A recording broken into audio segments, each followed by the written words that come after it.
those really stormy days that bums you out and makes you wish that the time would pass, this next project is going to bring fun and color back into your world. So take out your art supplies because we're about to have some fun. Coming up next.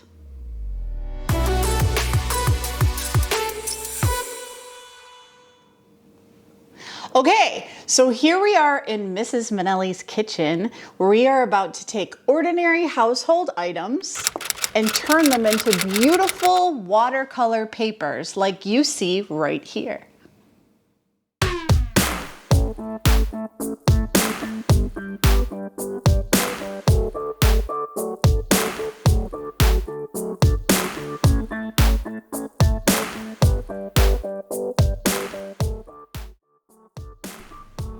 Okay, welcome to my homemade art studio where I have covered my kitchen table.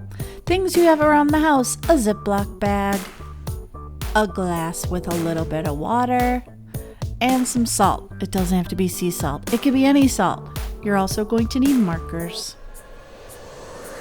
You should probably do this on construction paper. If you don't have construction paper, take some old greeting cards, rip out the inside, and whammo, you have hard construction paper. All right, so take your marker, and on the Ziploc bag, you're just going to start to randomly add a thick amount of color. And here I go speeding up the camera so we get the coloring part done lickety-split. I usually do about 3 colors when I do this, just to have some variety. Put your bag to the side and get your construction paper or recycled greeting card paper nice and wet. And then we just place the markers and smudge it around, and voila, you have watercolor paper. That's going to continue to smudge while it dries. I just dried off my Ziploc bag. I'm taking my marker and I'm going to use the same bag over and over again to create another masterpiece. I'm using all warm colors for this one: oranges, yellows, and red. I'm going to make my construction paper nice and wet, and I'm going to make my second watercolor print.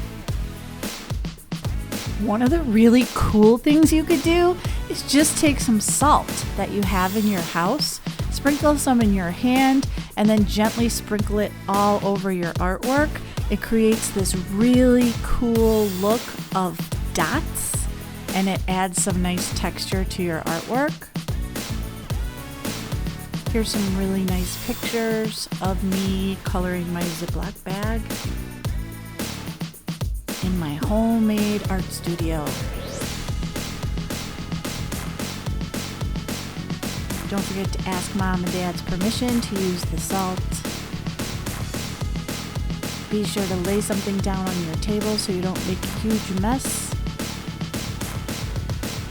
And just a little bit of salt sprinkled all over the top of your artwork creates a beautiful dot texture effect.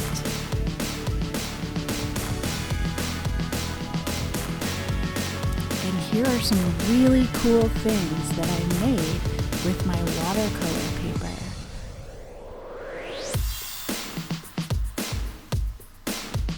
I wonder what you guys will decide to make using your watercolor paper.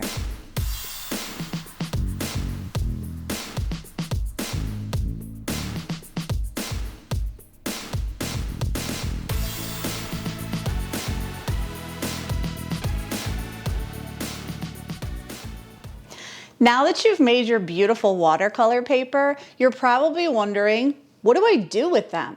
Here's what I did with mine. I made this really cool flower. I made a thank you card. And I also made a bookmark. You might come up with stuff that's even better than what I came up with. Last week's projects were the paper mache ice cream cones, and they were so cool. Check them out right here. Okay, you guys completely rocked the paper mache ice cream cones. They turned out absolutely amazing. I hope you didn't make a huge mess of your parents' house. If you could send your watercolor paper projects to this email address, I will be sure to post them on Mrs. Minelli's art room page. And don't forget to hit like and subscribe to my YouTube channel. One more remote learning class, Parkview, and we are done for this summer. Take care.